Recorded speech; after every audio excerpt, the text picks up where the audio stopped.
নিয়ে এলাম ইঁচড়। এই ইঁচড় পোস্ত রান্না করব। ইঁচড়টাকে ভালো করে কেটে নেব। তেল মেখে নিলাম।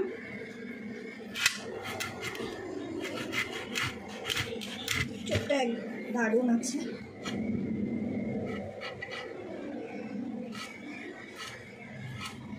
কি সুন্দর, ছোট না বড়, মাঝারি সাইজে কেটে নিলাম। ইঁচড় পোস্ত খেতে দারুণ লাগে। 500 মতো ইঁচড় ছিল, আর তার ভিতরে আলু কেটে দেব।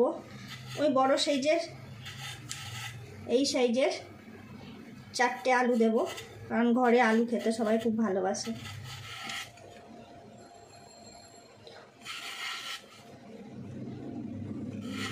এরকম সাইজের কেটে নিলাম আলুগুলো।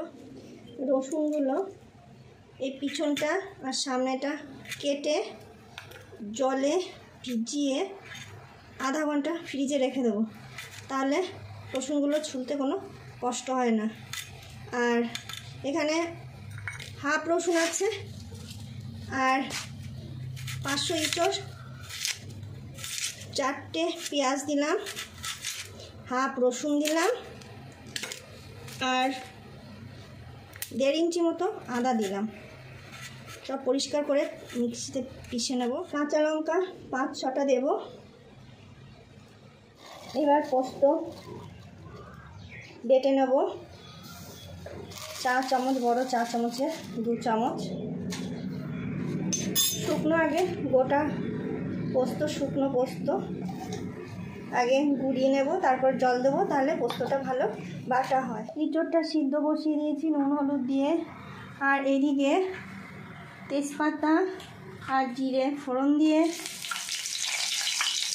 আলুগুলো দিয়ে দেব। হলুদ দিয়ে আলুগুলো লাল লাল করে ভেজে নেব।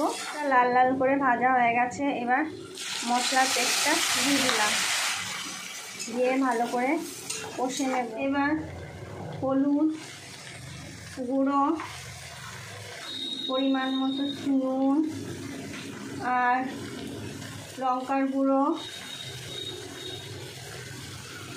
জিরে গুঁড়ো,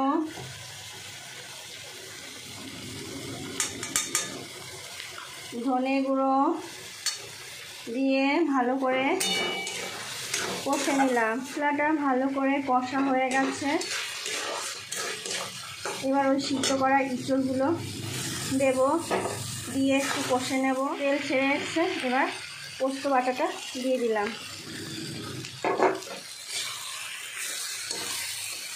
নুন হলুদ দিয়ে আলু ভাজা ছিল, মশলায় নুন হলুদ দিয়েছি, আর ইঁচড়টাও নুন হলুদ দিয়ে সিদ্ধ করা ছিল, তাই দিলাম না, নুন হলুদ দিলাম না। এবার বাটি ধোয়া জলটা দিয়ে দিলাম, পরিমাণ মতো জল দিয়ে দিলাম। এই ইঁচড় পোস্তটা দারুণ লাগে খেতে। ঢাকাটা তুলে নিলাম। কি সুন্দর কালার এসছে, গন্ধ দারুণ বেরিয়েছে, হয়ে এসছে। আর একটু ঝোল শুকালেই নামিয়ে নেব। এই রেসিপিটা যদি ভালো লেগে থাকে তাহলে লাইক করবে আর কমেন্টে জানাবে কেমন হয়েছে, পারলে শেয়ার করে দেবে। খুব সুন্দর লাগে খেতে এই ইঁচড় পোস্ত। দেখুন কি সুন্দর হয়েছে।